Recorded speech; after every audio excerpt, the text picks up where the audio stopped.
नमस्कार, खेल जगत में आपका स्वागत है। दर्शकों, जैसा कि आप जानते हैं 13 जनवरी से 29 जनवरी तक उड़ीसा के भुवनेश्वर और राउरकेला में FIH mains world cup hockey tournament शुरू होने जा रहा है। भारत की टीम भी मेज़बान होने के नाते उसमें खेल रही है और 16 टीमें उस प्रतियोगिता में खेलेंगी।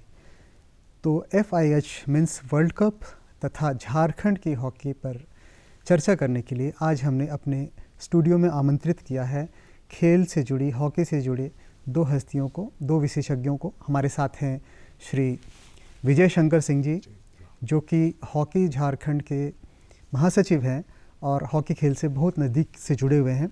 और हमारे साथ हैं श्री मनोज कोनबेगी जी, जो कि मूल रूप से हॉकी के गढ़ सिमडेगा निवासी हैं और हॉकी के एसोसिएशन में पदधारी भी हैं, सिमडेगा के अध्यक्ष हैं। लेकिन उनका बड़ी भूमिका जो रही है हॉकी के प्रोमोटर के रूप में रही है। तो मनोज जी और विजय जी, आपका स्टूडियो में हार्दिक स्वागत है। मनोज जी, आपसे हम शुरू करना चाहेंगे कि भारत विश्व कप हॉकी में ग्रुप डी में है, इंग्लैंड, स्पेन और वेल्स के साथ है। इस वर्ल्ड कप हॉकी में भारत की संभावना को आप कैसे देखते हैं? निश्चित रूप से इस वर्ल्ड कप में भारत की काफ़ी संभावना है। पिछले ओलंपिक में भारत ने जिस तरह कांस्य पदक जीता है, उसके बाद जो भी कमियां थी उस पर भारतीय कोचों ने पूरी तैयारी की है, जो कमियां थी उस पर दूर की है और भारत की काफ़ी संभावना है।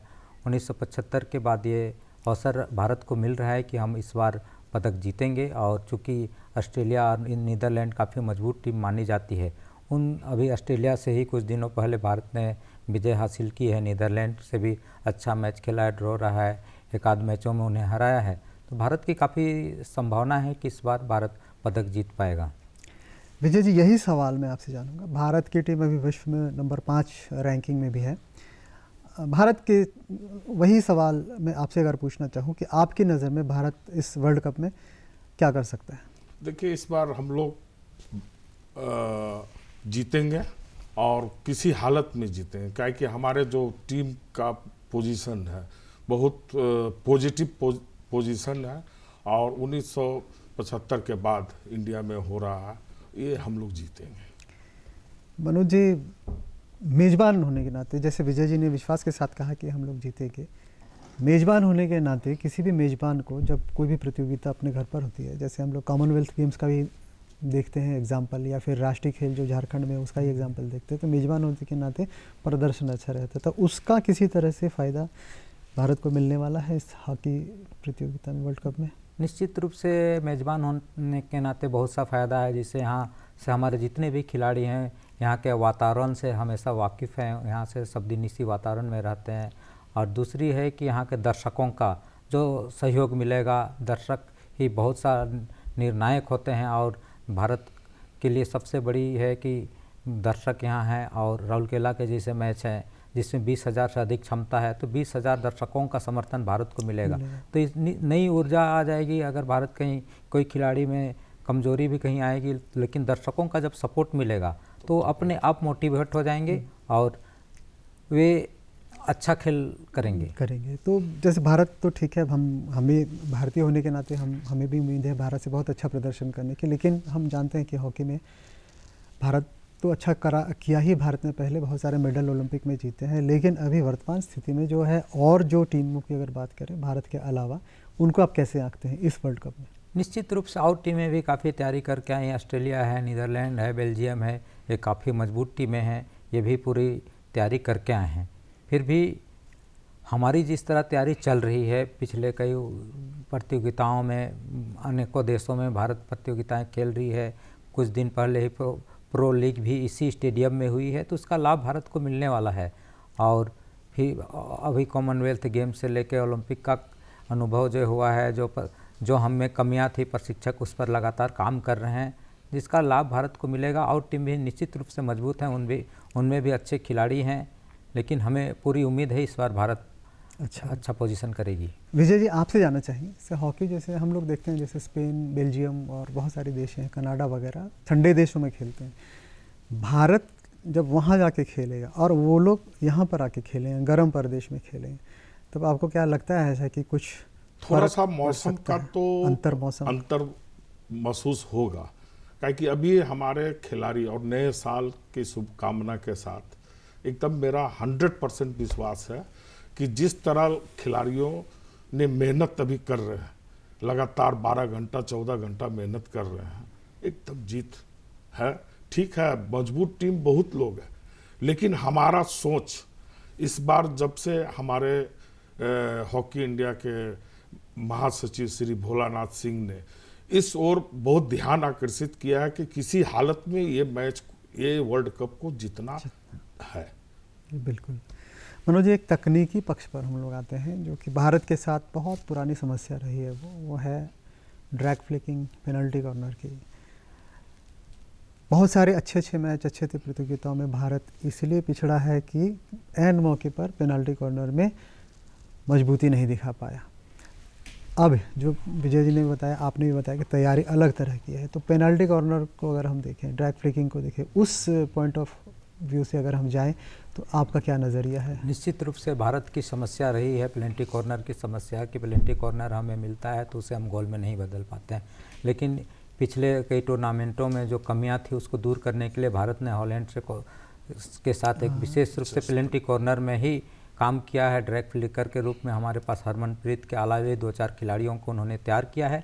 तो उससे है कि हम आने इस टूर्नामेंट में जो पेनल्टी कॉर्नर के लिए जो विशेष ट्रेनिंग की गई है उसका लाभ मिलेगा। स्पेशली पेनल्टी कॉर्नर और ड्रैग फ्लिकर पर ही विशेष हॉलैंड के जो कोच आए थे उन्होंने काम किया। हॉलैंड के ब्रैम लोमन्स आए थे जिन्होंने कि यहाँ पर काफ़ी दिन तक सिखाया। तो विजय जी, आपका क्या कहना है इस पर? पेनल्टी कॉर्नर निश्चित रूप से बहुत महत्वपूर्ण चीज़ होती है, बहुत महत्वपूर्ण है और हमेशा हम लोग पेनल्टी कॉर्नर में ही मिस कर जाते हैं। लेकिन जो प्रैक्टिस हुआ हॉलैंड में, उससे पूर्व मैंने बहुत अच्छा लगा कि ये टीम फिर से खड़ा होगी। आप देखिएगा कि एक भी पेनल्टी कॉर्नर ये लोग मिस नहीं करेंगे। Penalty corner, Manoj ji, penalty corner लेने की जो तकनीक, जो तरीका है वो बदला है। वो जो तरीका, पहले का जो तरीका था और अब का जो तरीका है, वो क्या भारत के लिए आप क्या समझते हैं कि वो भारत के लिए अच्छा है? निश्चित रूप से फायदेमंद है भारत के लिए। अभी जो पेनल्टी कॉर्नर के लिए कई पहलुओं पर काम, मैंने कई पहले मिलता था तो सीधे मिलता था, लेकिन अभी कई नए तकनीक आने के बाद से पेनल्टी कॉर्नर है उसका लाभ भारत को मिलेगा। सभी टीमों को उसका लाभ मिलेगा। अभी पेनल्टी कॉर्नर का भारत ही नहीं, सभी उसका लाभ लेंगे। और पेनल्टी कॉर्नर को आधा गोल माना जाता है। भारत जितना अधिक पेनल्टी कॉर्नर लेगा और उसे गोल में बदलेगा, उतनी ही जो टीम आज के हॉकी में, मॉडर्न हॉकी में जो टीम जितना अधिक पेनल्टी कॉर्नर बनाएगी उस टीम को लाभ मिलेगा।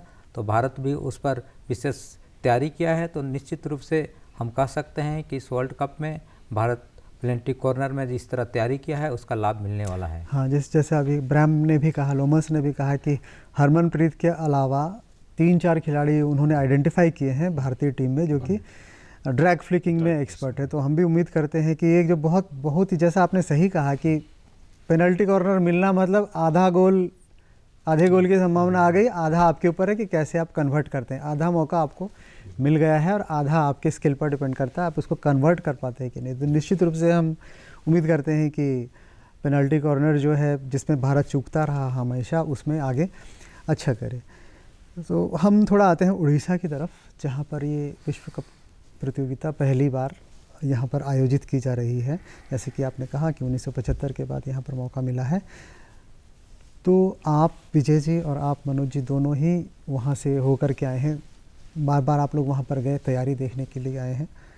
तो उड़ीसा जो वर्ल्ड कप कराएगा अभी, और जो पहले हुआ होगा या कहीं पर भी हुआ होगा, उड़ीसा की तैयारी आप विजय जी आपसे जानना चाहेंगे अभी कि क्या रही है? देखिए, सबसे पहले तो मैं उड़ीसा गवर्नमेंट को धन्यवाद देना चाहता हूँ कि भगवान बिरसा जी का नाम पर स्टेडियम रखा, जो कि झारखंड के लिए एक बहुत गौरव की बात है, इसलिए वो धन्यवाद के भी पात्र है। और उड़ीसा गवर्नमेंट पूरे शहर से लेकर आप कहीं भी चले जाएं, मैंने पूरे उड़ीसा में चले जाएं, हॉकी हॉकी हॉकी, और इतना जोश है कि मैंने टिकट 1 महीना 2 महीना पहले से बुकिंग हो गई। और पब्लिक, हमको तो लगता है कि जितना अंदर रहेगा उससे 4 गुना बाहर रहेगा। और इसलिए कि भारत इस बार 2023 में वर्ल्ड कप जीत रहा है। ये अभी से हमारा ये संदेश है। विजय जी बार बार इस बात पर जोर दे रहे हैं कि भारत वर्ल्ड चैंपियन बनने वाला है, और हम भी चाहेंगे जरूर कि भारत जरूर ही ये प्रतियोगिता जीते और मेज़बान होने का फ़ायदा भी जी, उठाए। जी। मनोज जी, उड़ीसा के ही बारे में आप जानना चाहें, वहाँ एक नया स्टेडियम खड़ा किया गया है राउरकेला में। जी जी जी उस स्टेडियम के बारे में थोड़े दर्शकों को आप जानकारी दें, क्योंकि आप हाल में ही वहाँ से आए हैं लौट कर। जी, निश्चित रूप से मैं राउरकेला का बिरसा मुंडा अंतर्राष्ट्रीय हॉकी स्टेडियम 2 दिन पहले ही जाके आया हूँ। झारखंड के साथ उड़ीसा का मैत्री मैच भी खेला हूँ। जी। तो अभी तक जो भी मैंने टीवी में या सभी जगह तो नहीं गया हूँ बाहर में, भारत के देश बाहर, लेकिन जो भी है, जो सुविधाएं इस स्टेडियम में है, 20,000 से अधिक बैठ के मैच देखने की क्षमता, और साथ में ड्रेसिंग रूम भी मैं गया, और उसी जगह साथ में प्रैक्टिस रूम, और वॉकिंग डिस्टेंस में ही खिलाड़ियों का रहने के लिए 5 स्टार होटल से लेके सारी सुविधाएं शायद विश्व में नहीं है। जिस तरह बड़े 14 किलोमीटर 14 एकड़ ज़मीन में पूरा स्टेडियम का कई बाथिंग बाथ से लेके सोना बाथ और स्विमिंग पूल से लेके सारी सुविधाएं एक साथ की गई है, जो बहुत ही और आकर्षक ढंग से पूरे राउरकेला को सजाया गया है। चारों तरफ घूमने से ही लगता है कि ये वास्तव में हॉकी की नगरी है। चारों ओर इंटरनेशनल खिलाड़ी जो उड़ीसा के रहने वाले हैं, सभी ओलंपियन हो या इंटरनेशनल खिलाड़ियों के फोटोग्राफ चारों ओर पेंटिंग कर दिए गए हैं। चारों ओर माने राउरकेला में आप जिधर भी गली में भी जाएंगे तो चारों ओर हॉकी हॉकी ही नज़र आ रहा है। हॉकी को जो खेल सेंटरों में है वहाँ भी बड़े बड़े खिलाड़ियों का पोस्टर लगा दिया गया है, उन्हें भी पेंटिंग और पूरा सजा दिया गया है। पूरा एकदम सुसज्जित लग रहा है कि हम राउरकेला में नहीं आए हैं, लगता है कि हम जापान या अमेरिका में घूम रहे हैं। ये बिल्कुल आपने सही कहा। आपने कहा कि हॉकी हॉकी हॉकी ही नज़र आ रही है, तो हम अगर हॉकी की बात करते हैं और विजय जी और दक्षिण छोटानागपुर अपने इलाके की बात करते हैं, या पुराने बिहार की बात करते हैं, या फिर शुरुआती झारखंड की बात करते हैं, खासकर जब महिला हॉकी की बात होती थी तो भारतीय टीम में हम लोग देखते थे कितने खिलाड़ी खेलते थे। अब वह पहचान उड़ीसा ले गया है। क्या आप इस बात से सहमत हैं कि हॉकी में जो पहचान हमारी थी वह शिफ्ट होकर के उड़ीसा चला गया है? देखिए, एक समय ऐसा था कि इंडिया टीम में 8 से 9 खिलाड़ी झारखंड के हुआ करते थे, लेकिन बीते जब से हम लोग 14 से आए हैं, उस समय से आज आप देखिए कि हॉकी झारखंड बहुत ऊंचाई तक पहुंच चुकी है। थोड़ा सा जहां डिफिकल्ट आ रहा है उसको भी अभी हम लोग सुधारने के लिए युद्ध स्तर पर हम लोग कोशिश कर रहे हैं। उड़ीसा के बारे में आप क्या कहना चाहेंगे? उड़ीसा में हॉकी, भारतीय पुरुष टीम को भी उड़ीसा ने स्पॉन्सर किया और हॉकी को अपनाया। उड़ीसा के पॉइंट ऑफ व्यू से अगर देखें तो उड़ीसा ने क्या ऐसा किया क्योंकि उसकी हॉकी वहाँ चली गई? देखिए, उड़ीसा ने जगह जगह पर सेंटर खोली, हमारे यहाँ भी जगह जगह पर सेंटर है। सबसे बड़ा चीज़ है कि हम लोग के जो कोच है उनको ऊपर आकर बच्चे को खिलाना, वो चीज़ हम लोग हॉकी झारखंड शुरू कर दिए हैं कि हर जगह हर जिला में ऐसा प्रोग्राम हम लोग सेट कर रहे हैं कि जैसे अभी आप देखिए खेलो झारखंड हुआ जो शिक्षा विभाग ने किया, ये बहुत अच्छा पहल है और इस पहल से हमारे सभी जिले में हॉकी होने लगा। तो अब हम लोग का काम बच गया है कि अच्छे अच्छे प्लेयर्स को प्लेटफॉर्म दें, जो नए प्लेयर हैं उनको भी प्लेटफॉर्म देने का हमने काम किया है। और आने वाला समय में भी आप देखेंगे कि हमारे दोनों गर्ल्स एंड बॉयज़ नंबर 1 पर रहेंगे पूरे इंडिया में। विजय जी, ये झारखंड हॉकी की चर्चा की, हम उसी पर आते हैं। तो मनोज जी, आपने झारखंड हॉकी को बहुत नज़दीक से आपने भी देखा है, झारखंड में हॉकी की स्थिति आज की क्या है? निश्चित रूप से झारखंड में हॉकी की हम स्थिति बोलेंगे तो हमारी स्थिति अच्छी है, लेकिन अगर हम तुलना करेंगे उड़ीसा के साथ तो उड़ीसा में जितनी सुविधाएं दी गई हैं, यह आने वाले दिन में यदि हमारी गवर्नमेंट और अधिक काम नहीं करेगी तो हमारे ऊपर हावी हो जाएगी उड़ीसा। चूँकि अभी 17 सिर्फ सुंदरगढ़ डिस्ट्रिक्ट है जिसमें 17 प्रखंड पड़ते हैं। 17 प्रखंड में एस्ट्रोटर्फ बनाया गया है और एक राउरकेला में 500 के सेंटर में है। हमारे झारखंड में जितने सेंटर हैं, 5 सेंटर हैं एकलव्य मिलाकर झारखंड गवर्नमेंट का, उतना सभी सेंटरों को मिलाकर जितनी कैपेसिटी ट्रेनिंग सेंटर है, सिर्फ पानपो सेंटर में ही 150 बच्चे हैं। और वर्ल्ड के इंडिया के ही नहीं, वर्ल्ड के बेस्ट कोचों को वहाँ आमंत्रित किया जा रहा है, अच्छे वेतन दिया जा रहा है, वहाँ ट्रेनिंग की सुविधाएं दी जा रही है। तो यदि हमें और इंटरनेशनल स्तर पर हमारे झारखंड के बच्चों को लाना है तो हमें ग्रास रूट पर, अभी उड़ीसा गवर्नमेंट ने प्रत्येक प्रखंडों में आवासीय सेंटर का स्थापना 2 दिन पहले ही माननीय मुख्यमंत्री जी नवीन पटनायक जी ने किया है। तो उस स्तर पर हमें भी काम करने की ज़रूरत पड़ेगी, क्योंकि मॉडर्न हॉकी में जो नई तकनीक आ रही है उसके लिए वेबसाइट से लेकर तरह तरह का, यदि हम पेनल्टी कॉर्नर ही कर रहे हैं तो विपक्षी टीम का कितना स्पीड में गया वो मापने के लिए एक यंत्र वो लोग करता है। हमारे पास उस इक्विपमेंट सबकी कमियां, हमारे प्रशिक्षकों के पास, हमारे सेंटरों में उस सब की कमियां हैं। हमारे जो खिलाड़ी हैं अपने दमखम पर निकल रहे हैं। तो नई तकनीक हमें सेंटरों में लाना होगा।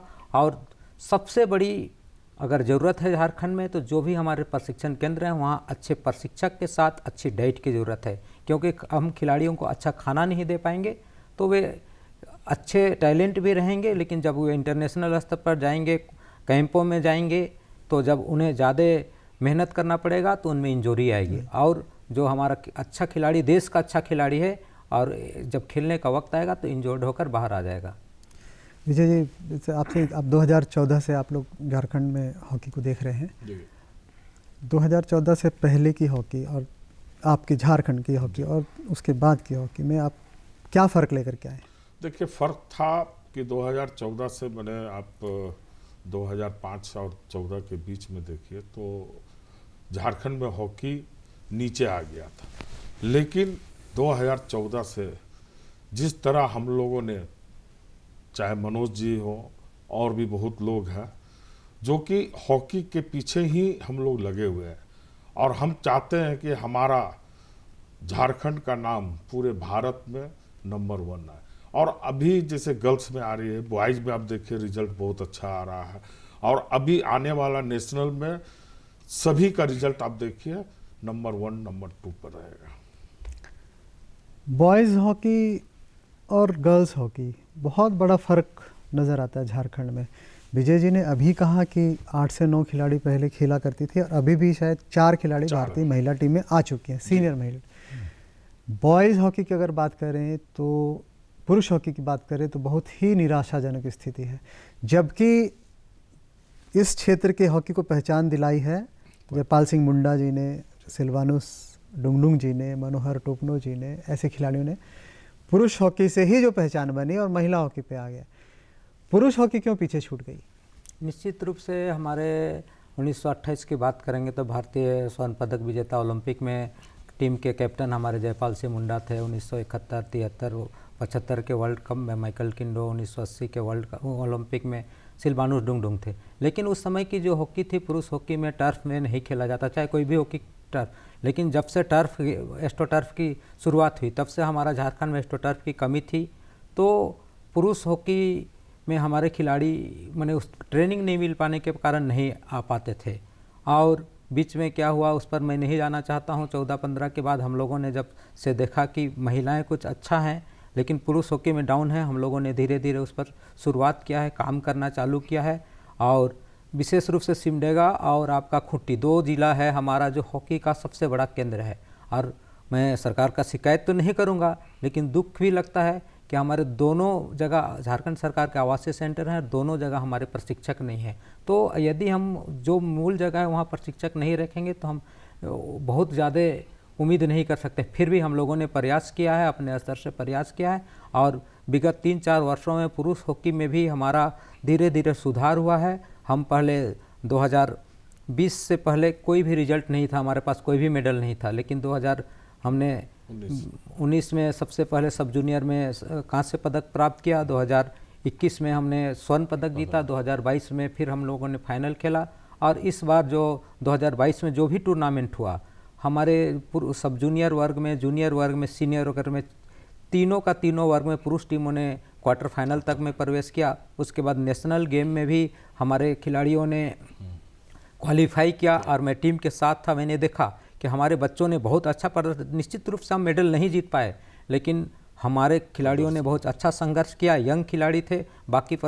जो भी बाकी प्रदेश की टीमें आई थी, 8 टीमें थी जिसमें इंटरनेशनल से लेकर सभी खिलाड़ी, लेकिन जिस तरह हमारे खिलाड़ियों ने प्रदर्शन किया है तो हमारे खेल में काफ़ी सुधार हुआ है। थोड़े और हम लोगों की मेहनत करने की ग्रास रूट पर ज़रूरत है और हाई लेवल में भी ज़रूरत है, क्योंकि सीनियर वर्ग में हमारे पास उस तरह प्रशिक्षक नहीं है जो खेल सेंटरों में है। हम संघ के माध्यम से बहुत काम कर रहे हैं, लेकिन उन्हें एकजुट रखकर सेंटरों में रखकर अच्छे डाइट और अच्छे प्रशिक्षण की ज़रूरत है। अभी आपका खूंटी में 2 एस्ट्रोटर्फ बन गया है, रांची का भी एस्ट्रोटर्फ लगभग कंप्लीट है और सिमडेगा में भी एक टर्फ पहले से बना हुआ और दूसरा टर्फ भी स्वीकृत है, काम हो जाएगा। तो 3-4 जगह अगर टर्फ बन जाएंगे तो वहाँ सालों भर प्रैक्टिस होगी, तो आने वाले दिन में निश्चित रूप से पुरुष हॉकी भी महिला हॉकी के बराबरी कर पाएगा।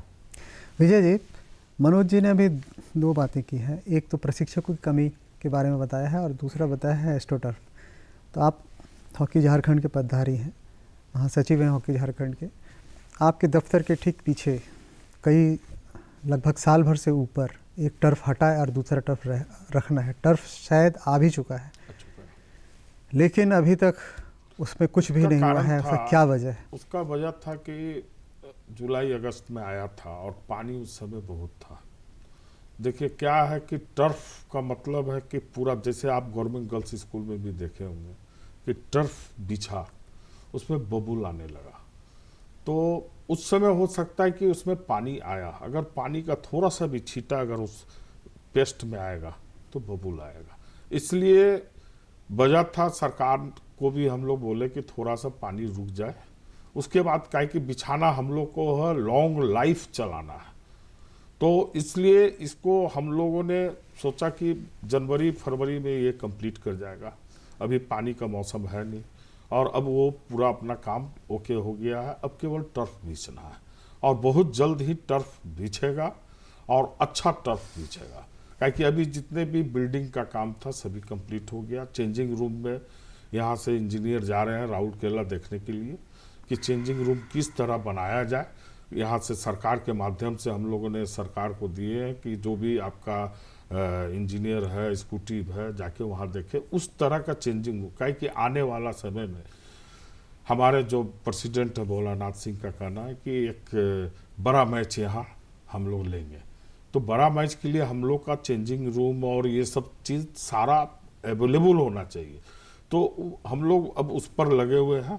क्या कि हम लोग को अभी जैसे नेशनल टीम भेजनी है तो उसके लिए भी प्रयास है। कितने दिन कैंप चलेंगे, पहले 10 दिन चलते थे, 15 दिन चले, अब 1 महीना चलाना है, 2 मैंने कहा कि कंटिन्यूअस हम लोग का फोकस अभी बच्चे पर है। क्या कि कहाँ पर हम लोग मिस कर जा रहे हैं उसको हम लोग उस टेक्निक को अब क्या कि जैसे मनोज जी बताएं कि मॉडर्न हॉकी है और सही है कि सिमडेगा, खूंटी, कुमला और भी हजारीबाग ठीक है अभी पूरे जिला में हम लोग का, लेकिन उन लोग अभी सिमडेगा के टक्कर में नहीं है। सिमडेगा में आप पूरे सिमडेगा शहर में चले जाइए, एक जो बच्चा 3 साल का 5 साल का भी रहता है तो एक हॉकी स्टिक लेके चलता है, बहुत अच्छा लगता है कि साइकिल में गुरका के चल रहा है, लेकिन अच्छा लगा। लेकिन वो भविष्य का प्लेयर है, क्योंकि बहुत सा ऐसा सेंटर में है। लेकिन आज आपको मैं आपके माध्यम से बताना चाहता हूँ कि हमारे पास अभी भी बहुत प्लेयर है, वो प्लेयर तक अभी तक हम लोग पहुँच नहीं पाए और वो प्लेयर तक मैं कंटिन्यूअस अभी दौरा कर रहा हूँ और जो कि सेंटर में नहीं है, चाहे डे बोर्डिंग में हो, चाहे आवासीय में हो, चाहे हॉकी झारखंड के नज़र में नहीं, उस वैसे प्लेयर्स को मैं लाना चाहता हूँ जो कि यहाँ आए और सभी से अच्छा खेले। लेकिन उसके लिए जो मनोज जी बताए डाइट, ये सबसे बड़ा प्रॉब्लम है। सरकार को भी हम लोग लिखे हैं कि डाइट जो है वो मेंटेनेंस होना चाहिए। आप इसीलिए इन लोग को बोला गया उड़ीसा जाइए, सभी लोग जा रहे हैं, उड़ीसा जा रहे हैं, माननीय मुख्यमंत्री भी जा रहे हैं, सचिव महोदय भी जा रहे हैं, निर्देशक सभी लोग जा रहे हैं। सभी लोग ये देखेंगे वहाँ जाके कि आखिर में उड़ीसा इतना डेवलप कैसे हुआ। तो खेल का जो पहले से बजट है उसको और बढ़ाना होगा सरकार को, क्योंकि खेल का बजट बढ़ेगा तभी डाइट का भी बजट बढ़ेगा। तो ये बहुत ज़रूरी है आज के डेट में। जैसे आपने सही कहा, टर्फ के बारे में आपने कहा, डाइट के बारे में आपने कहा, मनोज जी ने प्रशिक्षकों की चर्चा, तो प्रशिक्षण तो बहुत ही ज़रूरी है। बहुत जरूरी। अच्छे प्रशिक्षक नहीं होंगे तो खिलाड़ी निखर करके आना मुश्किल है। और आपने एक बात और कही कि आप प्रतिभा तलाश, तो प्रतिभा तलाश के लिए तो मनोज जी आपके सामने बैठे हुए ही हैं। इनके झारखंड के किस क्षेत्र से में कहाँ प्रतिभा है उसमें आप इनकी मदद ले सकते हैं। तो जाते जाते हम बस आप दोनों से यही जानना चाहते हैं कि अब हॉकी इंडिया के महासचिव हमारे रांची से आ गए हैं, श्री भोलानाथ सिंह जी। झारखंड की हॉकी को थोड़ा आपसे जानना चाहेंगे और संक्षिप्त में कि वो कहाँ ले जा सकते हैं। मनोज जी, आपका इस पर क्या कहना है, और उसके बाद विजय जी। निश्चित रूप से हॉकी झारखंड के अध्यक्ष जी भोलानाथ सिंह जी अब हॉकी इंडिया के महासचिव बन चुके हैं। तो उनकी कार्य करने की शैली जो है, जब वो 2014 में हॉकी झारखंड के अध्यक्ष बने, उसके बाद व्यक्तिगत रूप से तो मेरे साथ कोई परिचय नहीं थी। मैंने एक गांव के टूर्नामेंट में उन्हें आमंत्रित किया, का पता वो आएंगे कि नहीं सोचा, लेकिन वो एकदम जंगल क्षेत्र में गए और वहाँ से जाने के बाद बोले कोई भी इस तरह का टूर्नामेंट हो या गांव में कोई प्रतिभाएं हैं तो हमें आमंत्रित कीजिए। तो उनका सोच है कि ग्रास रूट तक जाने का, तो झारखंड में किए हैं। तो निश्चित रूप से इंडिया में भी वो चीज़ कर रहे हैं। उनके आने के बाद अभी हमने देखा कि जो खिलाड़ी हैं, कोई भी मेडल आ रहा है तो तुरंत आ गया कि इंडिया टीम में कि तुरंत नोटिस लेते हैं और तुरंत नोटिस करते हैं, और जैसे प्राइज मनी कि ये प्रतियोगिता जीतेंगी तो इतना मिलेगा, तो उससे खिलाड़ियों में उत्साह आ रहा है। और उससे झारखंड में भी उत्साह आया है। अभी भोलानाथ सिंह के रहने के बाद हम लोग वर्ल्ड कप टीवी में देखते थे, लेकिन उन्होंने क्या है कि झारखंड के खिलाड़ियों के लिए विशेष रूप से स्पेशल पास की व्यवस्था की है कि वर्ल्ड कप जो झारखंड के हॉकी खिलाड़ी देखना चाहते हैं उनके लिए उन्होंने पास की व्यवस्था की है, और वो चाहते हैं कि झारखंड के खिलाड़ी देखें। तो निश्चित रूप से जब हमारे छोटे बच्चे, ट्रेनिंग कर रहे बच्चे हॉकी देखेंगे तो उनमें मोटिवेशन आएगा। हो सकता है उनको लगे कि मैं हरमनप्रीत बनूं, कोई बोलेगा कि मैं एक खिलाड़ी की तरह खेलूं, उससे मोटिवेट मिलेगा। जैसे विजय जी ने भी अभी भोलानाथ सिंह जी का नाम लिया कि वो, क्योंकि एक होता है कि झारखंड में हॉकी पहले से है, और कोई ऐसा आदमी आ जाता है तो हॉकी बहुत आगे बढ़ सकती है। तो हम उम्मीद करते हैं कि झारखंड की हॉकी आगे बढ़े। और कार्यक्रम के शुरू में ही जैसे विजय जी ने कहा था कि भारत वर्ल्ड चैंपियन बने, तो हम उम्मीद करते हैं कि ये दोनों इच्छाएं जो हर झारखंडवासी की हैं वो पूरी हों निकट भविष्य में। मनोज जी, आप और विजय जी, आप स्टूडियो में आए, अपना बहुमूल्य समय आपने दिया। आप दोनों का मैं अब दूरदर्शन की ओर से आभार प्रकट करता हूं। आने के लिए बहुत बहुत शुक्रिया, धन्यवाद।